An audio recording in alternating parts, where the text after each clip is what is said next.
Hello everyone, मैं हूं संत प्रकाश और इस वीडियो में मैं आपको परम्यूटेशन पढ़ाऊंगा।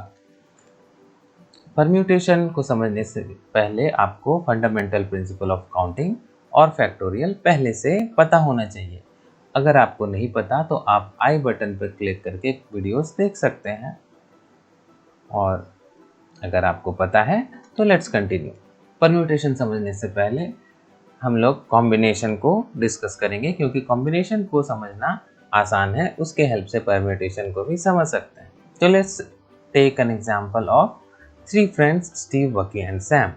इनको एक पार्टी में जाना है, लेकिन पार्टी में 2 ही लोग अलाउड हैं। तो ये 2-2 के कॉम्बिनेशंस बना सकते हैं, और इस तरह से 3 कॉम्बिनेशंस पॉसिबल है। अगर सैम पार्टी में नहीं जाता है तो स्टीव और बकी जाएंगे, बकी नहीं जाता है तो स्टीव सैम जाएंगे, और स्टीव नहीं जाता है तो बकी और सैम जाएंगे। यहाँ पर एक चीज़ इम्पॉर्टेंट है, आप नोटिस करेंगे कि यहाँ पे ऑर्डर का इम्पोर्टेंस यानी क्रम का कोई इम्पोर्टेंस नहीं है। अगर स्टीव बकी को बकी स्टीव लिखें तो भी इससे इनके मीनिंग में कोई अंतर नहीं आता। चलिए अब हम लोग एक एग्जाम्पल देखते हैं कॉम्बिनेशन लॉक का। इसका नाम मेरे हिसाब से कॉम्बिनेशन लॉक ना होकर के परम्यूटेशन लॉक होना चाहिए। नाउ ऐसा मैं क्यों बोल रहा हूँ आपको थोड़ी देर में बताता हूँ।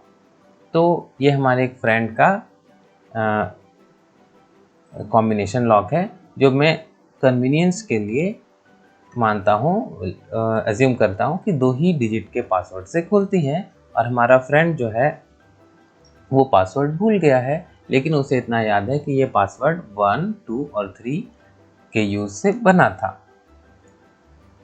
नाउ इस तरह आप देखते हैं कि कितने कॉम्बिनेशंस पॉसिबल है। तो जैसा हमने पिछले एग्जांपल स्टीव, बकी और सैम वाले एग्जांपल में देखा था कि 3 कॉम्बिनेशंस थे, उसी तरह यहाँ पर भी ये 3 कॉम्बिनेशंस बनते हैं। लेकिन यहाँ पे एक अंतर है कि यहाँ पे ऑर्डर भी इम्पॉर्टेंट है। मतलब अगर इस लॉक का पासवर्ड 21 है तो वो 12 से नहीं खुलेगा।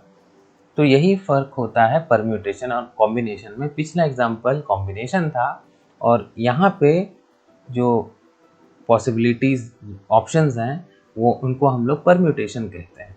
अंतर ये होता है कि परम्यूटेशन में ऑर्डर भी इम्पॉर्टेंट होता है, जैसे कि यहाँ पर है तो एक पासवर्ड 21 भी होगा, और ये एक पासवर्ड 31 भी होगा, और ऑफ कोर्स एक पासवर्ड 32 भी होगा।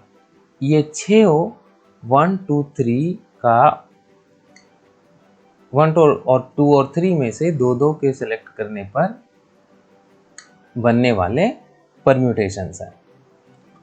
तो आप देख सकते हैं कि अगर 3 ऑब्जेक्ट में से 2 को सेलेक्ट करके आप परम्यूटेशंस बनाते हैं तो टोटल परम्यूटेशंस बनते हैं 6, जबकि कॉम्बिनेशंस बनते हैं सिर्फ 3। नाउ परम्यूटेशन अब हम लोग अच्छे से समझते हैं। परम्यूटेशन 2 तरह के हो सकते हैं, एक जिसमें रिपीटेशन अलाउड हो। तो ऐसे परम्यूटेशन को समझने के लिए फिर से कॉम्बिनेशन लॉक का एग्जांपल लेते हैं। यहाँ पर 3 डिजिट का यूज़ करके 3 में से 2 डिजिट का यूज़ करके पासवर्ड बनाना है। तो आप कितने पासवर्ड्स बना सकते हैं, या इसको दूसरे शब्दों में हम लोग पूछ सकते हैं कि टोटल कितने परम्यूटेशंस पॉसिबल हैं। तो पहले डिजिट के लिए 3 ऑप्शंस हैं, और दूसरे डिजिट के लिए भी 3 ऑप्शन है, क्योंकि आप एक ही डिजिट का दोबारा इस्तेमाल भी कर सकते हैं। तो इस तरह से टोटल ऑप्शंस हैं 9। नाउ मैंने 3 × 3 = 9 क्यों लिखा? इसके लिए आपको फंडामेंटल प्रिंसिपल ऑफ काउंटिंग पता होने चाहिए। शॉर्ट में आप इतना समझ सकते हैं कि पहले डिजिट के लिए 3 ऑप्शन, दूसरे के लिए भी 3 ऑप्शन, तो दोनों डिजिट मिलाकर 3 3 = 9 ऑप्शन, और ये 9 ऑप्शंस ये हैं। आप देख सकते हैं कि इसमें 1 1, 2 2 और 3 3 भी हैं, क्योंकि रिपीटेशन अलाउड है। नाउ एक बड़ा एग्जांपल लेते हैं, जहां पर 10 में से 3 डिजिट्स का यूज़ करके हम एक पासवर्ड बना रहे हैं। कितने सारे पासवर्ड्स हम बना सकते हैं? तो हमारे पास फर्स्ट डिजिट के लिए 10 ऑप्शन, दूसरे के लिए भी 10 ऑप्शन, और तीसरे के लिए भी 10 ऑप्शन है। तो टोटल ऑप्शंस हैं ऑफ कोर्स 10 × 10 × 10 यानी 10 to the power 3, यानी कि टोटल 1000 पासवर्ड्स बन सकते हैं अगर आप 10 में से 3 डिजिट्स को यूज़ करके पासवर्ड बनाएं। एक पासवर्ड 1 2 3 या 3 4 5 या 6 7 8 या 8 5 4 कुछ भी हो सकता है, टोटल 1000 पासवर्ड्स बनेंगे। तो इसको आप जनरलाइज्ड वे में ये लिख सकते हैं कि अगर n डिजिट्स या n ऑब्जेक्ट्स में से r को सेलेक्ट करके परम्यूटेशंस बनाएं जिसमें रिपीटेशन अलाउड हो, तो टोटल नंबर ऑफ परम्यूटेशंस होंगे n to the power r।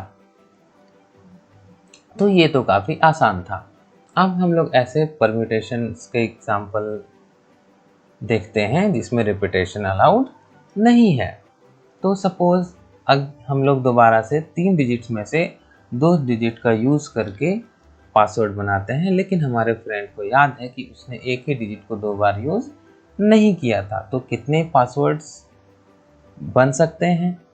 पहले डिजिट के लिए 3 ऑप्शन हैं और आपने अगर एक डिजिट यूज़ कर लिया तो उसे दोबारा यूज़ नहीं कर सकते, तो अगले डिजिट के लिए आपके पास 2 ही ऑप्शंस बचते हैं। इस तरह से टोटल ऑप्शंस है 3 to the 6। तो ये 6 ऑप्शंस आप देख सकते हैं जिसमें 1 1 2 2 और 3 3 नहीं है क्योंकि रिपीटेशन अलाउड नहीं है। अब एक बड़ा एग्जांपल लेते हैं जिसमें आपको 10 डिजिट्स में से 3 का यूज़ करके पासवर्ड बनाना है। तो पहले डिजिट के लिए आपके पास 10 ऑप्शंस हैं, दूसरी डिजिट के लिए 9 और तीसरे डिजिट के लिए आपके पास 8 ऑप्शंस हैं, क्योंकि अगर आप एक डिजिट का यूज़ कर लेते हैं तो उस डिजिट का यूज़ आप अगले डिजिट में नहीं कर सकते। तो अगले डिजिट के लिए 9 ही ऑप्शंस बचते हैं और चूँकि तीसरे के पहले आपने 2 डिजिट का यूज़ कर लिया है तो 8 ही ऑप्शंस बचते हैं। इस तरह से टोटल कितने पासवर्ड्स बन सकते हैं?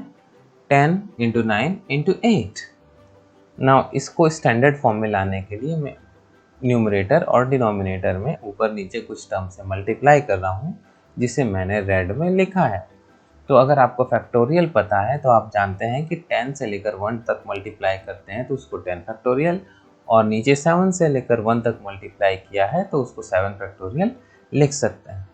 तो इस तरह से आप 10 फैक्टोरियल अपॉन 7 फैक्टोरियल को 10 - 3 फैक्टोरियल भी लिख सकते हैं, क्योंकि 7 = 10 - 3 होता है।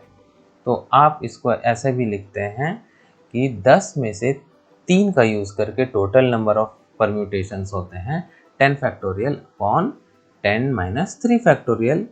तो इसको हम लोग जनरलाइज करके एक फॉर्मूला बना सकते हैं कि NPR यानी n ऑब्जेक्ट्स में से R को चूज़ करके बनने वाले टोटल नंबर ऑफ परम्यूटेशंस होंगे n factorial upon n - r factorial.